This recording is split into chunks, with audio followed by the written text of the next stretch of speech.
ओडिशार छात्र छात्री मानक पई बड़ खबर केबे खोलिबो स्कूल आसिला तारीख आसंता 17 रे खोलिबो स्कूल खोलिबार सप्ताह पूर्व प्रस्तुति आरंभ हेबो। श्रेणी गृहठू आरंभ करी शौचालय परिष्कार करने को स्कूल कर्तृपक्ष को निर्देश दिया जायछि। सरकारी अनुदान प्राप्त उच्च माध्यमिक उच्च प्राथमिक और प्राथमिक विद्यालय गुड़िकर श्रेणी गृह और परिसर को सफा करने सह आसबाबपत्र और पानी टांकी सफा करने उपर विभाग गुरुत्व प्रदान करा जायछि। स्कूल खोलिबा दिन को पूर्व पाचिका और सहायक को स्कूल आसवा को कहुଯାଇଛି। स्कूल खोलिबा पूर्व सबु जिनिसर जांच करा जिवो। स्कूल रो परिसर और सेठार थिबा समस्त उपकरण यंत्र नेबाकू विभाग पक्ष निर्देश दिया जायथिला। तेबे स्कूल खोलिबा पूर्व प्रस्तुति को करने को कहुଯାଇଛି।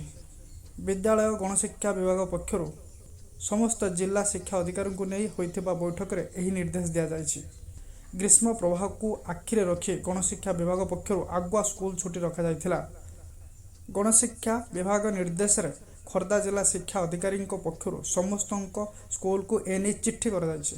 निर्देश अनुसार श्रेणी गृह और कैंपस को सफा करा जिवो, घास गछ सफा करा जिवो, पानी टांकी सफा हेबो, स्मार्ट क्लास ई लाइब्रेरी को व्यवहार पई प्रस्तुत करा जिवो। स्कूल खोलिबा एक सप्ताह सुधा इंटरनेट संजोग निश्चित करा जिवो। पानीय जल गुड़िक गुरुत्व दिज्व। पिला शुद्ध पानी जगाया पदक्षेप नियाजिवो।